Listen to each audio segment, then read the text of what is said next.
Kakainin muna natin ng roasted peanuts to si Steven mga idol. Yan, pangalan niyan si Steven Seagal mga idol. Yan ang turo sa akin ng isang kaibigan natin dito sa Norway. Magandang umaga sa inyong lahat idol. Yan, kumakain na si Steven ng mani. Nako, wala naman ako maibigay na ibang pagkain pero sinubukan ko na rin baka kainin niya dahil umagang kay ganda nga mga idol. Paggising natin ay napansin ko agad na nako, parang maulan ngayong araw. Pagsilip ko nga agad sa bintana ay nakita ko na yan sigil niyan si Steven nga mga idol. Sabi ko parang nagugutom itong ibon na to. Kaya sabi ko sa sarili ko, kapag kukuha ako ng mainit na tubig galing sa gripo at tatambay na dun sa terrace namin ay papanoorin ko na rin si Steven habang nakatambay din siya doon. At least may kasama ako. Naku, dami pang hugasin. On the way na nga ako sa terrace mga idol para gawin ang aking daily routine. Siya nga pala araw-araw dito. Pagkagising sa umaga, lagi akong tumatambay dito. Dito ako umiinom ng mainit na tubig,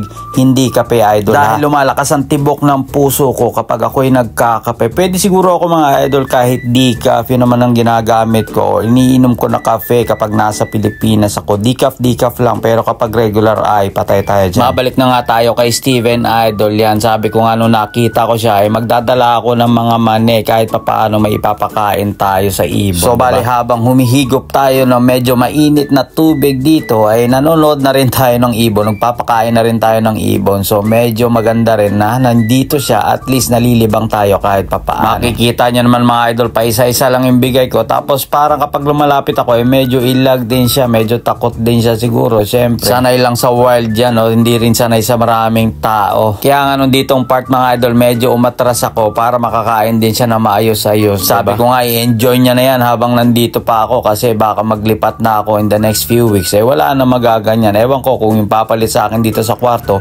ay pakakainin din siya. Medyo maulan ngayong araw. Meron tayong seagull dito.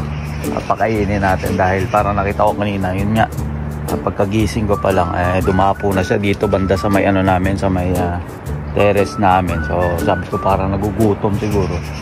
Wala rin siguro mga pagkain na makuha dahil unang-una walang mga turista ngayon or masyado pa maaga at medyo maulan nga, no? So bigyan natin siya ng nuts para makain naman siya. Yun na, kain ka na dyan. Nahihiya siya natatakot siguro dahil malapit kasi lumayo na lang ako para makakain.